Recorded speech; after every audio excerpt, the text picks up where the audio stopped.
Oi pessoal, tudo bem? Hoje a gente vai falar um pouco sobre o livro Torto Arado, do Itamar Vieira Júnior. Esse é um livro brasileiro, de um autor brasileiro, e foi lançado há 2 anos. Nele nós temos muitas camadas de realidade que normalmente não estão dentro da literatura, ao menos não estão dentro da literatura canônica. E depois da leitura desse livro, eu não consigo imaginar uma escola a partir de agora em que não se fale sobre algum aspecto de Torto Arado nas aulas de literatura.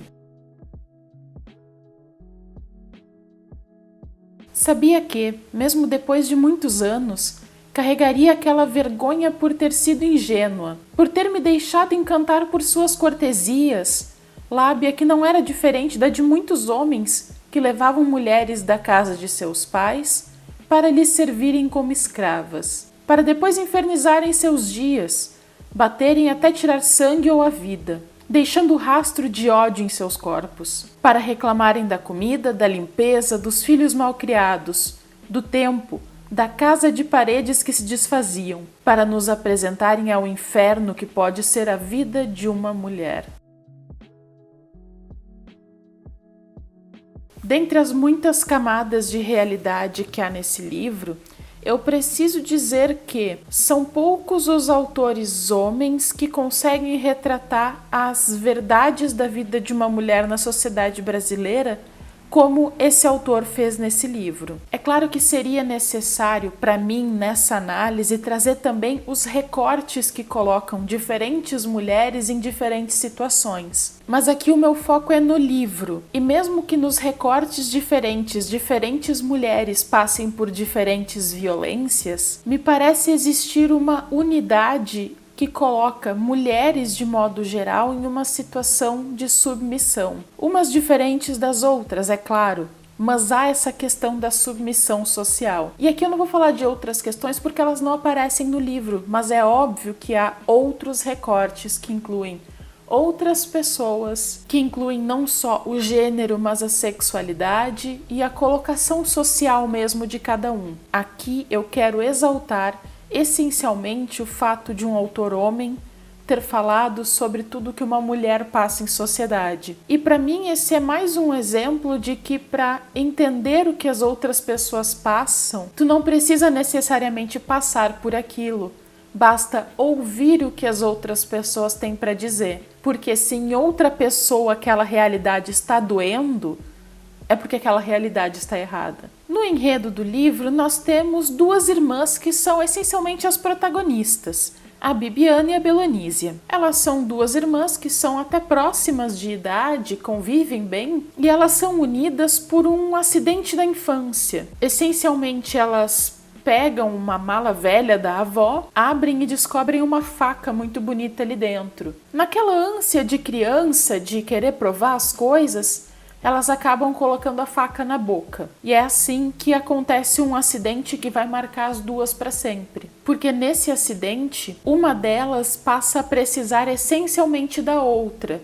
E na verdade a outra também precisa da primeira para poder entender melhor a vida. Mas aqui, e todo o enredo se passa em torno disso, uma precisa ser o meio de comunicação da outra, precisa ser a voz da outra. E é assim que elas se unem ao mesmo tempo que elas percebem tudo o que as afasta. E aqui eu tô falando mesmo do jeito de cada uma, da personalidade de cada uma. Nesse livro, e quando a gente passa as questões do enredo, passa as questões da temática que ele aborda, tem uma questão de estrutura que eu achei maravilhosa. A divisão desse livro em 3 partes.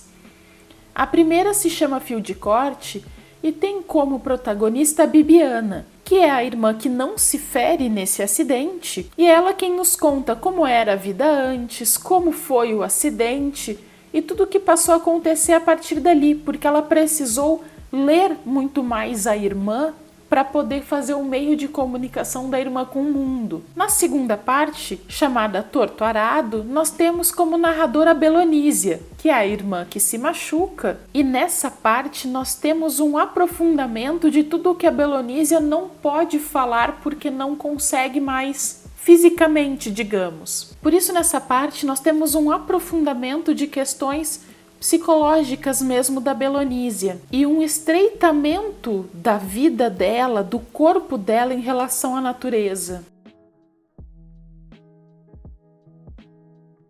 Essas histórias que encontrava nos livros ou ouvia da boca do povo vão se desenrolando em minha cabeça como um novelo de malha de apanhar peixe.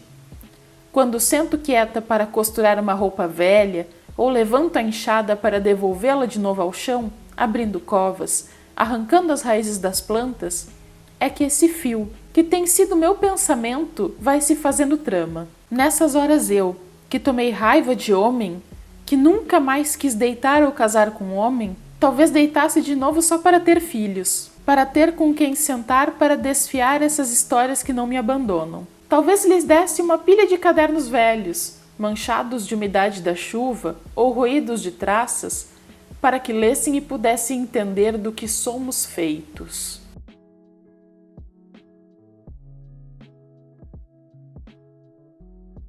E na terceira parte do livro, nós temos como narradora a Santa Rita Pescadeira, que é, como chama no livro, uma encantada. E aqui nós temos um outro aspecto de profunda relevância desse livro, porque ele fala de uma cultura que não costuma aparecer nos livros canônicos ou nos livros mais conhecidos, e quando é retratada é quase sempre por alguém que não está dentro daquele grupo cultural, e por isso acaba quase sempre retratando de uma maneira equivocada, uma maneira torta, colocando os estereótipos de fora do grupo, que termina por manter esses grupos retratados aqui no livro, aquém da sociedade e vistos como primitivos num sentido pejorativo, num sentido de que eles não cabem na sociedade porque eles não evoluíram a esse ponto.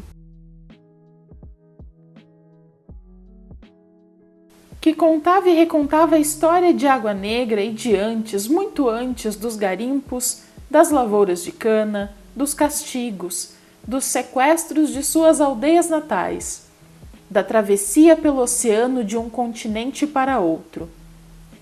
As crianças ficavam atentas, não sabiam que havia uma história tão antiga atrás daquelas vidas esquecidas. Uma história triste, mas bonita.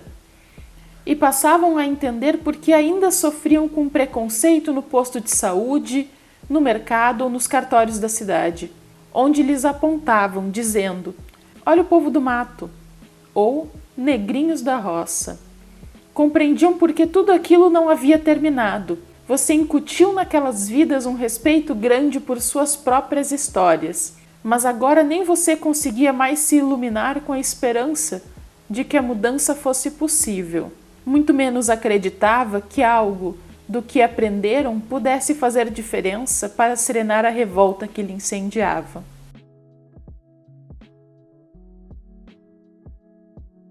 Meu povo seguiu rumando de um canto para outro, procurando trabalho, buscando terra e morada, um lugar onde pudesse plantar e colher, onde tivesse uma tapera para chamar de casa. Os donos já não podiam ter mais escravos por causa da lei, mas precisavam deles. Então, foi assim que passaram a chamar os escravos de trabalhadores e moradores.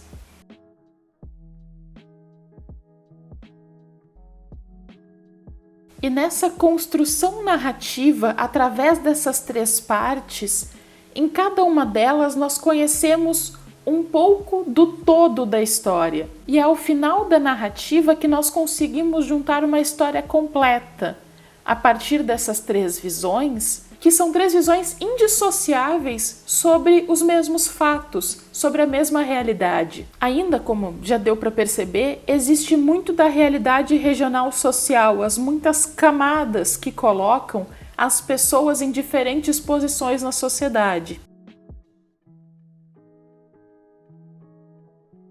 Que chegou um branco colonizador e recebeu a dádiva do reino. Chegou outro branco com nome e sobrenome e foram dividindo tudo entre eles. Os índios foram sendo afastados, mortos ou obrigados a trabalhar para esses donos da terra. Depois chegaram os negros de muito longe para trabalhar no lugar dos índios. Nosso povo, que não sabia o caminho de volta para sua terra, foi ficando.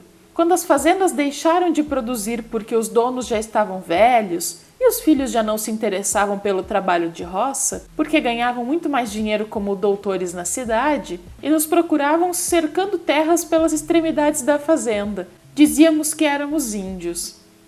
Porque sabíamos que, mesmo que não fosse respeitada, havia lei que proibia tirar terra de índio.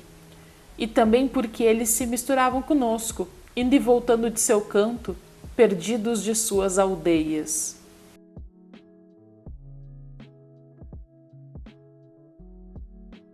No hospital, demoramos a ser atendidas. Nossos pais estavam encolhidos em um canto ao nosso lado. Vi as calças sujas de terra que ele não teve tempo de trocar. Minha mãe tinha um lenço colorido amarrado na cabeça.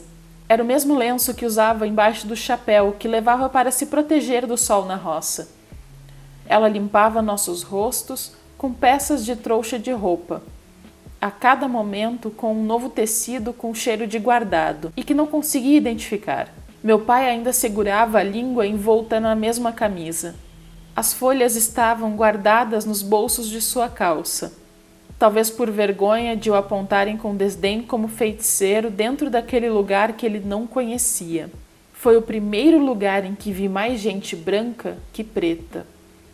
E vi como as pessoas nos olhavam com curiosidade, mas sem se aproximar.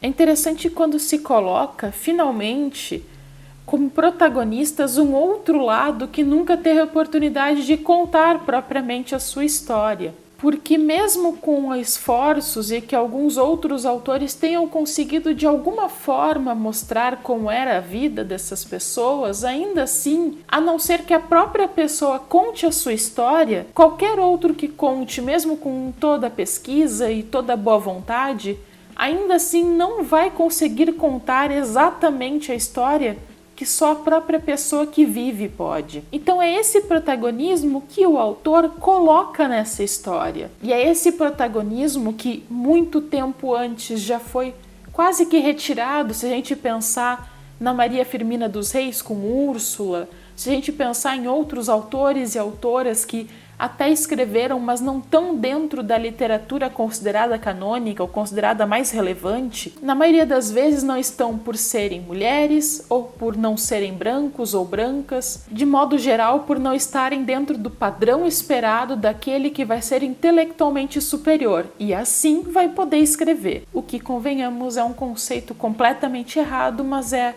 o que a gente ainda vê na realidade. Nesse mesmo sentido, a gente tem descrições de fauna e flora daquela região do Nordeste onde se passa a história, que são muito interessantes porque não fala necessariamente de uma terra seca, que nada vai dar, que é completamente pobre. Fala de uma natureza que é por si só complexa, que vai ter seus momentos de seca, que vai ter seus momentos de chuva, e que é a vivência do ser humano na terra que faz o ser humano aprender como a terra age e a poder tirar dela sua comida, sua sobrevivência. Com Zeca Chapéu Grande, me embrenhava pela mata nos caminhos de ida e volta, e aprendia sobre as ervas e raízes. Aprendia sobre as nuvens, quando haveria ou não chuva, sobre as mudanças secretas que o céu e a terra viviam. Aprendia que tudo estava em movimento, bem diferente das coisas sem vida que a professora mostrava em suas aulas. Meu pai olhava para mim e dizia: "O vento não sopra, ele é a própria viração." E tudo aquilo fazia sentido. Se o ar não se movimenta, não tem vento. Se a gente não se movimenta, não tem vida. Ele tentava me ensinar. Há muitas outras questões nesse livro que eu poderia tratar aqui, mas a verdade é que eu não me sinto preparada para falar sobre a maioria delas. Muitas delas são de vivência mesmo, que não me cabem, porque não é a minha realidade regional, muito embora também seja brasileira. A gente sabe que existem outros grupos, outras realidades, existem inúmeras camadas que ainda se colocam na sociedade e que se diz que colocam uns acima e outros abaixo, por mais que seja errado fazer esse tipo de divisão e que todos sejam iguais, essas divisões ainda existem. Da mesma forma que o fato de pessoas se agruparem em razão das suas semelhanças é perfeitamente comum, aceitável e não existe nenhum problema nisso. O problema está em alguns grupos imaginarem que outros grupos são submissos, são menores, são menos desenvolvidos, quando na verdade essa comparação de desenvolvimento cultural não é possível, porque culturas são diferentes. E no momento em que um grupo imagina se sobrepor a outro, o grupo que está errado é justamente aquele que imagina que é melhor. Eu também não tenho capacidade para falar sobre as questões religiosas do livro, que para mim foram um grande aprendizado porque não são da minha realidade. Então eu prefiro não falar sobre elas. Primeiro, porque elas não me pertencem pessoalmente, e segundo, porque mesmo não me pertencendo, eu não tenho conhecimento sobre elas para poder falar corretamente. Então, para não falar nada errado, eu imagino que ninguém melhor do que o próprio autor, no próprio livro, para falar sobre as questões que ele trouxe. Bom, pessoal, essa foi só uma análise mesmo, de algumas partes, na verdade, do livro Torturado, do Itamar Vieira Júnior. Até os próximos vídeos.